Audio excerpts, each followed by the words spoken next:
Salamlayıram izləyicilərimizi. Bəli, biz Ağcabədi rayonunun Hindaq qəsəbəsindəyik. Mən sizi şəhid ailəmizlə tanış eləmək istəyirəm ki, yanında duran ana tək şəhid anası deyil, həm də bir şəhid bacısıdır. Və o bacı ki, illərlə anasının necə gözü yollarda olub, bacının da gözü yollarda olub. Axı, qardaşlar, bacıyı üçün doğma və əzizdir. Bacılar ikinci ana deməkdir.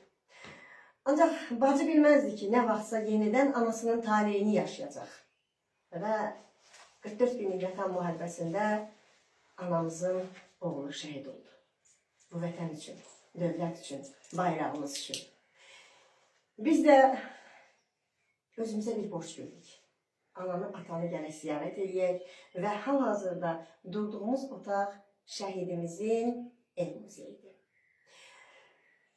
Biz Dəmir Yumruq Alfa cəmiyyəti olaraq Poladın anasını, atasını da cəmiyyətimizə könüllü üzvü təyin etdik. Çünki biz Dəmir Yumruq ailəsiyik. Və yenə də bizim iş adamı, Dəmir Yumruq Alfa cəmiyyətinin fəxri üzvü Ömər bəydən sizə hədiyyədir. Çox sağ olsun, var olsun ki, bizim kimi şəhid ailələrinin hamısını yada salıb. Belə bir hürmət elədiyi üçün sağ olsun. Gün bana bizi yada salır. Allah Teala qazilərimizə dəyməsin. Bu müharibənin üstümüzdən gütsün. Bütün anaların Allah rəhmət etsin, bütün şəhidlərimizin hamısına. Hamısı bizim balalarımızdır.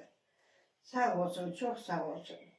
Siz sağ olun. Siz sağ olun ki, bu Azərbaycanın bütövlüyünü sizin övladlarınız qaytardı. Siz sağ olun ki, doğrudan da biz Dəmir Yumruq ailəsi olduq.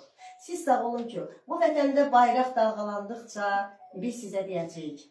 Allah sizdən razı olsun. Şəhidlərin var deyirlər. Və Azərbaycan Respublikasının Ali Baş Komandanı Cənab İlham Əliyevin böyük siyasətinə minnətdarıq. Sağ olsun. Sağ ol. Sən də sağ ol gün. Siz də gəlib bu cəmiyyəti işıqlandırır, əziyyət çəkib gəlirsiniz. Çox sağ olun. Gün qızım, elə daimi belə yad edirsiniz hamını. Yada salırsınız. İndi bir dənə xatirə şəkili gəlir.